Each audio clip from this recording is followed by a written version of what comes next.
Jelenleg a kis portfóliónk 730 000 forintot ér, tehát több mint 2000 dollárt. És úgy döntöttünk, hogy ezt az egészet dokumentálni fogjuk, a cél pedig, hogy ebből a 2000 dollárból eljussunk egészen 10 000 dollárig az év végére. Ebben az első részben pedig végig fogunk menni, hogy eddig mely részvényekkel kerestünk pénzt, illetve azt is, hogy mik a jövőbeli tervek, és hogy eddig hogyan alakult az összeg. Itt is vagyunk az eToro fiókunkban, jelenleg ugye 2023 dollárt ér a teljes portfóliónk, ez forintba átszámítva, ugye 730 000 forint körül van, és nézzük is meg, hogy az utóbbi időben hogyan teljesítettünk. Tehát ha megnézzük, az utóbbi egy hónapban ugye 13,46%-os hozamot sikerült elérni, ami egy 240 dolláros profitot jelent számunkra, az utóbbi egy hétben pedig 4,59%-os hozamot, ami pedig egy 88 dolláros profitot jelent. Úgy gondolom, hogy ilyen rövid idő alatt egy ekkora növekedés az nagyon jónak számít, úgyhogy igazából csak meg kell tartani ezt a tempót és folytatni az egészet. Most pedig menjünk bele a portfólióba, és nézzük meg, hogy milyen részvényeink vannak. Ugye, ha megnézzük, összesen 1, 2, 3, 4, 5, 6, 7, 8, 9, 10, illetve 11 részvényünk van összesen, ebből pedig ugye 2 darab az kriptó. Ebből pedig 7 darab már pluszban is van, a többi még negatívban, viszont ez ugye bármikor visszajöhet. Jelenleg a legjobb pozíciónk az a TQQQ. 33 dollár pluszban vagyunk vele, illetve 8,38%-os hozamban. Összesen 405 dollárt fektettünk bele, jelenleg pedig ez az összeg 439 dollárt ér. Ezt a konkrét kereskedést egyébként posztoltuk is régebben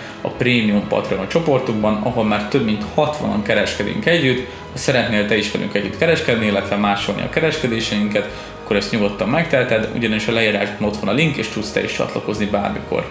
Most pedig beszéljünk arról, hogy mely részvények voltak azok, amivel eddig sikeresen profitáltunk. Az első az a Nike volt. Ugye a Nike az utóbbi időben, illetve az utóbbi hónapokban nagyon sokat esett, mi akkor ebből vásároltunk, ezt posztoltuk is a csoportban mindenkinek, és sikeresen felment végül az ára, és ezen tudtunk pénzt keresni. A következő részvény pedig az SPXL volt. Az SPXL már több éve folyamatosan felfele megy, tehát nem volt nagy tudomány, szimplán csak belevásároltunk, és továbbra is felment, majd tudtunk is realizálni egy kis profitot. A következő részvény, ami nagyon érdekes most is, az a Starbucks. A Starbucks mostanában iszonyat nagyokat szokott esni, van, hogy így pár havonta leesik, most is volt egy ilyen earnings release, tehát bejelentették, hogy mennyit kerestek, és ugye nagyon leesett ennek az értéke. Múltkor mi ugyanekkor vásároltunk belőle, majd ugye visszavásárolta a többi befektető, ezzel megevelve a részvénynek az értékét, és így tudtunk pénzt keresni. A következő részvény pedig a Burberry.